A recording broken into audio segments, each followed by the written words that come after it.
এক হুমায়ুনেই কেঁপে গেল। এবার যোগ হলেন আর এক হুমায়ুন। তিনি বলে দিলেন ধর্মপ্রাণ মুসলিম মসজিদের ব্যাপারে আবেগী, বাবরি মসজিদ আবেগেই। তবে এবার তৃণমূলের ভোট ব্যাংকের ধাক্কা। তৃণমূলের দুই বিধায়ক হুমায়ুনের এবার যেন একই সুর। ভরতপুরের বিধায়ক তো তার খেল দেখালেন, এবার দেবরার বিধায়ক এমন কথা বলে চলে এলেন খবরের শিরোনামে। সত্যি কথা বলতে এসআইআরের উত্তপকে হারিয়ে দিয়ে মুর্শিদাবাদের ভরতপুরের সাসপেন্ডেড তৃণমূল বিধায়ক হুমায়ুন কবিরের বাবরি মসজিদের শিলান্যাস যেন এখন রাজ্য রাজনীতির মূল ফোকাস। দেখা গেল মসজিদ নির্মাণে লক্ষ লক্ষ টাকা অনুদান জমা পড়েছে। আর এই ধর্মীয় আবেগের বহর দেখে এবার পাশে দাঁড়িয়েছেন পশ্চিম মেদিনীপুরের দেবরা তৃণমূল বিধায়ক ও প্রাক্তন আইপিএস অফিসার আরেক হুমায়ুন কবির। এই দুই হুমায়ুনের ভূমিকা কি রাজ্য তৃণমূলের নিরাপদ সংখ্যালঘু ভোট ব্যাংকের তলায় তলায় সত্যি ফাটল ধরিয়ে দেবে? প্রশ্ন উঠেছে। সংখ্যালঘু ভোট ব্যাংকে একছত্র আধিপত্য ধরে রাখতে তৃণমূল এখন কোন অঙ্কের পথে হাঁটবে?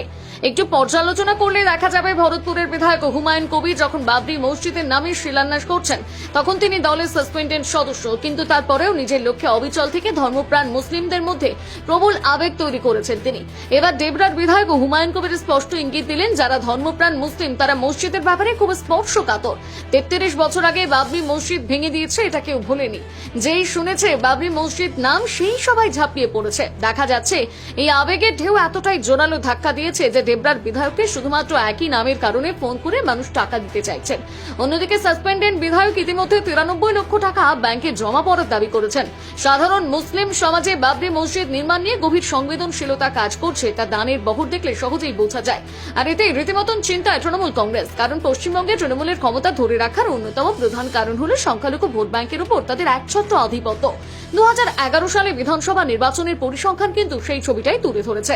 মুর্শিদাবাদে 22টির মধ্যে 20টি জয়, মালদায় 12টির মধ্যে 8টি জয় এবং উত্তর দিনাজপুরে 9টির মধ্যে 7টি জয়।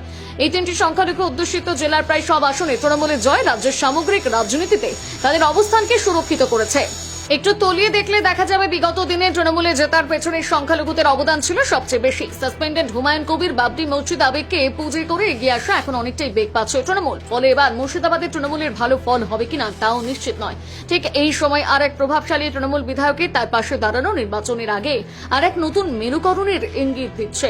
জনমানুষে যদি পৌঁছে যায় যে ধর্মীয় স্পর্শকাতর ইস্যুতেই হুমায়ুন কবিরাই মুসলিমদের আসল কণ্ঠস্বর, তাহলে তো তার তৃণমূলের চিরাচরিত সংখ্যালঘু ভোট ব্যাংকে ভালো রকম ফাটল ধরতে পারে বলে মনে করছেন বিশ্লেষকরা।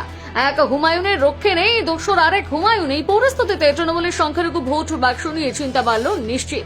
এখন দেখার বিষয় রাজনৈতিক বিচক্ষণতার জটিল অঙ্কে তৃণমূল তাদের দীর্ঘদিনের আধিপত্য কিভাবে বজায় রাখে।